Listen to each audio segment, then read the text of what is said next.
کچھ لوگ سوال کرتے ہیں کہ ان کے جو گردے ہیں وہ کتنا عرصہ چلیں گے اور کتنے عرصے بعد ڈائلیسس کی طرف جائیں گے، اور جو گردہ ہے اس کی جو ٹوٹل لائف ہے وہ کتنی ہے، اور کیسے آئیڈیا لگا سکتا ہوں کہ میرے جو گردے ہیں کتنے عرصے بعد فیلئر کی طرف جائیں گے۔ تو اس ویڈیو میں آپ کو بہت ہی آسان طریقہ بتاؤں گا کہ جن کے گردے ٹھیک ہیں وہ بھی یہ طریقہ استعمال کر سکتے ہیں، اور جن کے گردے خراب ہو رہے ہیں وہ بھی یہ طریقہ استعمال کر سکتے ہیں۔ اگر آپ یہ جاننا چاہتے ہیں کہ آپ کے جو گردے ہیں وہ کتنی دیر تک چلیں گے، اور آپ یہ جاننا چاہتے ہیں کہ جو GFR ہے وہ ہر سال کتنا گرے گا، تو میں ابھی آپ کو بیٹھا بیٹھا یہاں بتا سکتا ہوں، سکھا بھی سکتا ہوں۔ دیکھیں، یہ غیب کا جو علم ہے وہ اللہ پاک کے پاس ہے، لیکن ہم سائنٹیفکلی اس کو پریڈکٹ کریں گے۔ عموماً ایسا ہوتا ہے کہ جو گردے ہیں وہ ایج کے ساتھ ساتھ خراب ہوتے چلے جاتے ہیں، جیسے جیسے عمر بڑھتی جاتی ہے جو گردے ہیں وہ خرابی کی طرف جاتے ہیں۔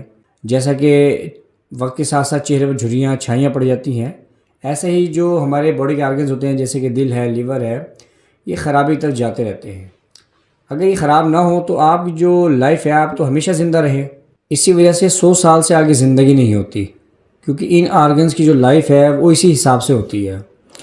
اگر آپ یہ جاننا چاہتے ہیں کہ آپ کے گردے کتنے عرصے بعد فیلئر کی طرف چلے جائیں گے، عام بندوں کے بھی، عام بندے اگر معلوم کرنا چاہتے ہیں اور جو گردے کے مریض ہیں، اور یہ جاننا چاہتے ہیں کہ GFR ہر سال کتنا گرے گا، تو ہمیں 2 چیزوں کا پتہ ہونا چاہیے۔ ایک، آپ کو اپنے GFR کا پتہ ہونا چاہیے، دوسرا البومن یورین اور البومن کریٹینائن ریشو کا آپ کو پتہ ہونا چاہیے۔ اگر آپ لیب جا کے ٹیسٹ کراتے ہیں، البومن کریٹینائن ریشو کا ٹیسٹ کرواتے ہیں، تو لیب آپ کو GFR کے بتا دیتی ہے۔ ساتھ ساتھ آج کل سہولیات دی ہوئی ہیں، ایک ٹیسٹ کرتے ہیں تو GFR کا بھی وہ آپ کو رزلٹ ساتھ دے دیتے ہیں، تو تھوڑا سا وہ آپ کا پیشاب لیتے ہیں اور لیب والے رزلٹ دے دیتے ہیں۔ اگر آپ یہ جاننا چاہتے ہیں کہ آپ کا جو GFR ہے وہ ہر سال کتنا گرے گا، کتنا ڈراپ ہوگا، تو میں آپ کو مثال سے سمجھاتا ہوں۔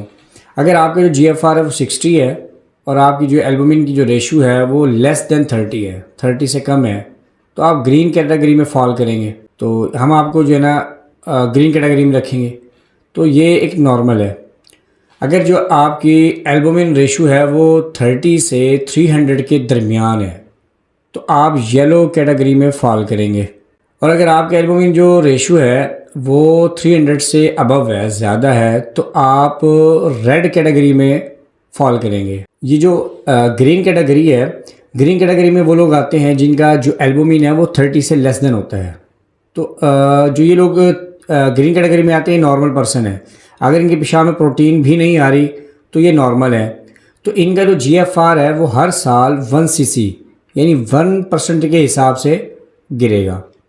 اور جو یلو کیٹیگری میں آتے ہیں، یعنی جن کا جو البومن ریشو ہے وہ 30 سے 300 کے درمیان ہے، تو ان کا جو GFR ہے وہ ہر سال 2 cc یعنی 2% کے لحاظ سے ہر سال گرتا چلا جائے گا۔ اور جو ریڈ کیٹیگری میں آئیں گے ان کا جو البومن ریشو ہے وہ 300 سے ابو ہوتی ہے، تو ان کا جو GFR ہے وہ ہر سال 3 اور 4 cc یعنی 3 اور 4 کے پرسنٹیج کے لحاظ سے گرتا چلا جائے گا۔ سپوز کیا آپ لیب جاتے ہیں اور وہاں اپنا ٹیسٹ کرواتے ہیں البومن کریٹینائن ریشو کا، تو ساتھ وہ آپ کا GFR بھی کر دیں گے۔ اب اگر آپ کا جو GFR ہے وہ 60 ہے اور جو آپ کی البومن ریشو ہے وہ 30 سے 300 کے درمیان ہے، یعنی آپ یلو کیٹیگری میں آ رہے ہیں، تو اب آپ کو جو GFR ہے وہ 5 سال بعد کتنا گرے گا۔ دیکھیں، اس کیٹیگری میں نے بھی آپ کو بتایا ہے کہ ہر سال 2 cc یعنی 2% کے حساب سے GFR گرے گا۔ یعنی اگر آپ جاننا چاہتے ہیں کہ آج سے 5 سال بعد آپ کا GFR کتنا گر جائے گا، تو آپ حساب لگائیں کہ 2 cc ہر سال 2% کے حساب سے گرے گا، تو 5 سال بعد یہ 10 تک گر جائے گا۔ یعنی اگر آپ کا اب جو ہے GFR وہ 60 ہے تو 5 سال بعد وہ 50 ہو جائے گا۔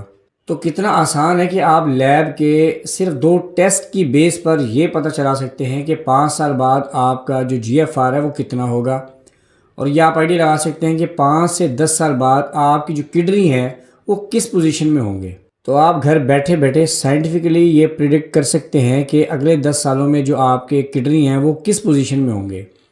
دیکھیں، ساری چیزیں میں نے آپ کو بتا دی اور ہر چیز کھول کر رکھ دی ہے آپ کے لیے، بہت زیادہ آسانی کر دی ہے کہ آپ جو ہے نا اپنے گردے، کڈنی کی جو کنڈیشن ہے وہ چیک کر سکتے ہیں۔ دوستو، ساتھ ساتھ اس چینل کو سبسکرائب کر لیں اور بیل آئیکن کو ضرور پریس کر لیں تاکہ آپ کا اور میرا جو رابطہ ہے وہ زندگی بھر ساتھ چلتا رہے۔ Thanks for watching. اللہ حافظ۔